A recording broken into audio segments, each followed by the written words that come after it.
Non, non, c'est pas ça. Non, mais en fait, déjà, premièrement, ce que souligne Thomas, c'est vrai. Ce que je peux dire, d'ailleurs, je lui dis à lui, parce que j'aimerais bien retravailler avec lui après, donc il va falloir qu'il s'y fasse encore, c'est que c'est une chose à laquelle je tiens, ça, maintenant.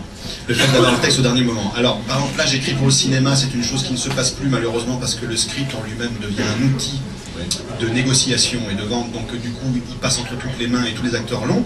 Si je pouvais vraiment donner, juste avant de jouer, le texte de l'acteur, juste ce qui le concerne, et qu'il n'ait pas à savoir plus que le personnage est censé en savoir lui-même, en fait, on arrive à avoir des choses qui sont peut-être un peu plus inconfortables dans le moment, mais qui sont très pures aussi dans le jeu. Plus authentique, vous voulez dire, dans la réaction je ne veux pas dire qu'un acteur, son boulot, c'est d'être authentique avec des choses qu'il a relues 25 fois. Voilà. Mais, évidemment, mais là, parce que là, voilà, voilà. Mais pas tous, il y en a qui n'arrivent pas à faire ça, par exemple. Il y en a, une des façons d'avoir de la fraîcheur là, c'est de leur foutre le dernier moment sous le pied, pendant qu'ils ont café leur bidule, et après, ils sont obligés de faire, et ça leur évite, comme dit Jean-Christophe, de poser les mauvaises questions.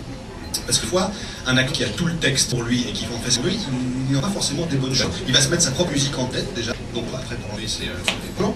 Donc voilà, c'est ma façon à moi d'imprimer ce que je veux, c'est de prendre les gens par surprise un peu. Alors pour Kaamelott, dont on connaît les formats actuels, on sait que vous allez vous diriger maintenant vers un long métrage. Est-ce que vous pensez au niveau télévision avoir exploré véritablement tous les formats? C'est-à-dire est-ce que la formule de départ, qui a fait justement le grand succès de Kaamelott, parce que c'était, on avait rendez-vous à 20h40 là sur quelque chose de court, on attendait ça un petit peu. Moi j'ai fait une comparaison tout à l'heure, mais ça va faire hurler tout le monde. Moi j'attendais ça comme j'ai attendu les Shadocks à une époque. Il y avait vraiment une chose qui était pour moi vital, important, qui était quelque chose de. Personne n'a hurlé. Personne n'a hurlé. Ça peut plus que c'est passé très bien. Vous avez vu. Mais c'est vrai, cette espèce de rendez-vous incontournable. Alors est-ce que justement en télévision, vous pensez pouvoir, ou est-ce que vous avez envie de... En télévision pure, il reste deux formats. Il reste le 90 minutes qui m'intéresse pas parce qu'il est quand même très pseudo-film, donc je préfère faire un film au cinéma. Et puis il reste le 26 minutes qui pourront être vraiment le format typique de la comédie, qui ne peut être qu'une comédie, Friends, Big Bang Theory, etc.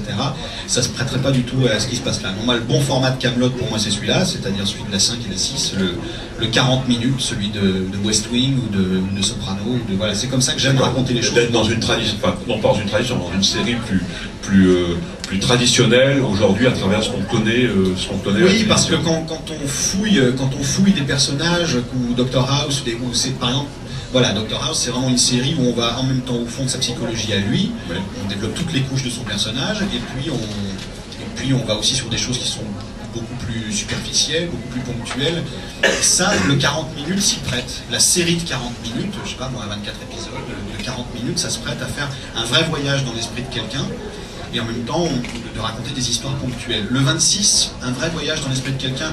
Généralement dans un Friends, il y a quoi? Il y a le mariage de machin et machin qui passe sur toute la saison, ou la séparation de... Vous êtes vous-même d'ailleurs tous des gens qui regardaient beaucoup les séries américaines ou autres, qui suivaient. Non, ça va.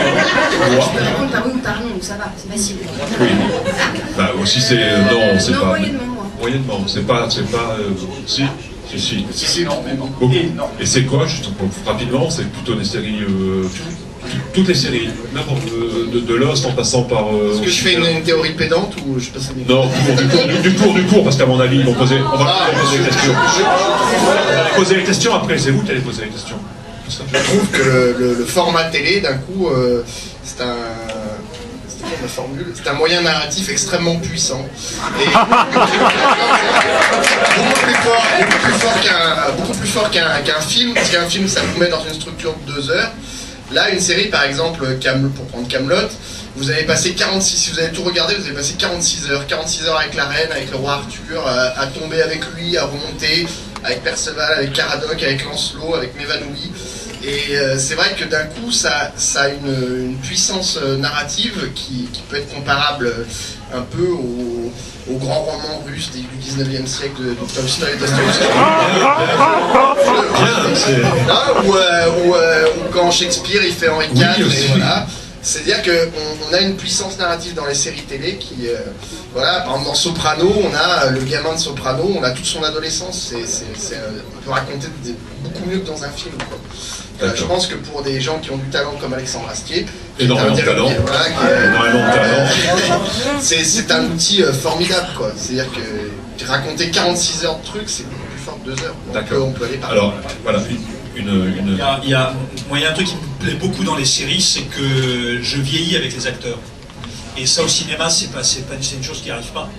Le film, il est figé, voilà, en 2 heures. Et dans les séries télévision, bah là, dans Camelot, je suis acteur, mais je suis la plupart du temps spectateur, téléspectateur, et je vieillis avec les acteurs que je vois. Et ça crée un lien qui est absolument irremplaçable pour moi. Donc c'est vrai que je suis un grand consommateur de séries. Alex a cité West Wing. Sur écoute, The Wire, je fais la pub là pour des grandes séries qui sont vraiment, à mon avis, des chefs-d'œuvre de la télévision. Et je trouve que la série américaine, j'ai l'impression que ça se ralentit un petit peu la qualité, mais en tout cas pendant 10 ans, 10-12 ans, elle a été la plupart du temps supérieure même au cinéma américain. Voilà. Donc moi je suis un... Alors, on a parlé de séries, on peut parler quand même, puisque la bande dessinée a enchaîné sur Camelot, donc c'est vous qui êtes scénariste, et le dessinateur est là aussi. Steven Dupré, donc. Voilà, Steven Dupré qui a été le dessinateur de Camelot comme ça. Ah oui, voilà. Tout à fait. C'est vrai qu'on ne connaissait pas sa tête. Oui, c'est ça, il faut peut-être le faire jouer. Il nous vient de Belgique flamande, donc il ne parle pas super bien français. Il parle un peu français, mais pas grave non plus. Voilà. Mais comme tous les bons dessinateurs sont en Belgique flamande, et ben voilà, on vient de Belgique flamande. Alors justement, le désir que vous avez eu de créer une bande dessinée finalement adaptée de Camelot, ça répondait, c'était parce que c'était une écriture aussi différente, c'était une envie d'écriture, parce que la BD vous passionnait, vous aviez envie, parce qu'on c'est quand même à la base quelque chose qui est différent, qui est très différent de... C'est ça qui m'intéressait, c'était de voir comment... Parce que, bon, écrire un scénario qui dure 36 heures, 2 heures, 20 minutes, il y a quand même les mêmes bases. Hein. La structure, c'est la structure, quoi. Après, c'est un niveau de détail qui change, et puis peut-être un nombre de couches narratives, mais la spécificité de la BD, la narration par planche, par case, toutes ces choses auxquelles je continue de me former, hein, parce que je suis loin d'avoir fait le tour, mais ça c'est le 4e album, il y en aura un 5e, donc on le sait maintenant. Tout se passe au niveau du livre 1, grosso modo, c'est ça. C'est-à-dire qu'en fait, Lancelot et Arthur ne se sont pas encore fâchés. Voilà. Pas ce qu'ils seraient... Attendez, voilà. Hein, mais donc toutes les... Parce qu'en fait, je voulais qu'elles ne soient pas chronologiques, qu'on puisse les lire dans n'importe quel ordre, qu'on puisse les lire même sans connaître la série. Donc ça se passe tout pendant la table ronde de la saison 1 ou 2, où c'est l'histoire des quêtes qui racontent dans la série. Il y a souvent des épisodes qui sont consacrés à Perceval et Carado qui racontent une quête. Alors, oui, mais ce que je veux...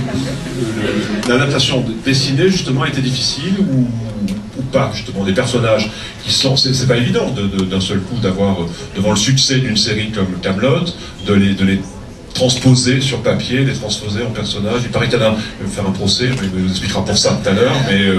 Oui, il y en a plusieurs qui veulent me faire un procès. D'accord. Mais ça a été difficile de mettre en place. Je n'ai jamais entendu la réaction de Thomas. Non, parce qu'en fait, JC pense qu'il est trop gros dans la BD. Voilà.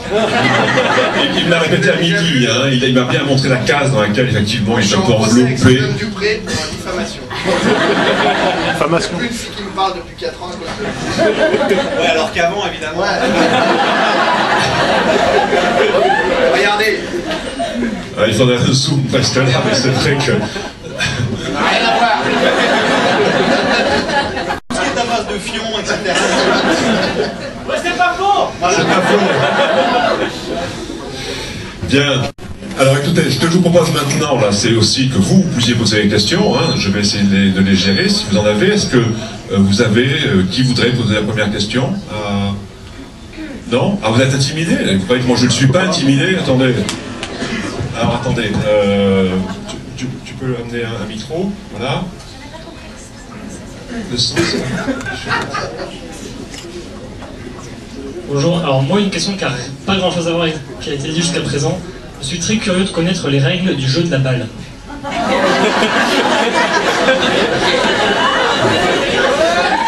Une demi-passe, allez. Alors, c'est marrant que vous pensiez m'avoir coincé là-dessus, parce que je les aide. Le problème, il faut faire des figures. Il faut faire en fait une série de figures. Il y a un camp, enfin là on va pas prendre le temps de le... Voilà, mais ça se joue très bien. Ça se joue très bien.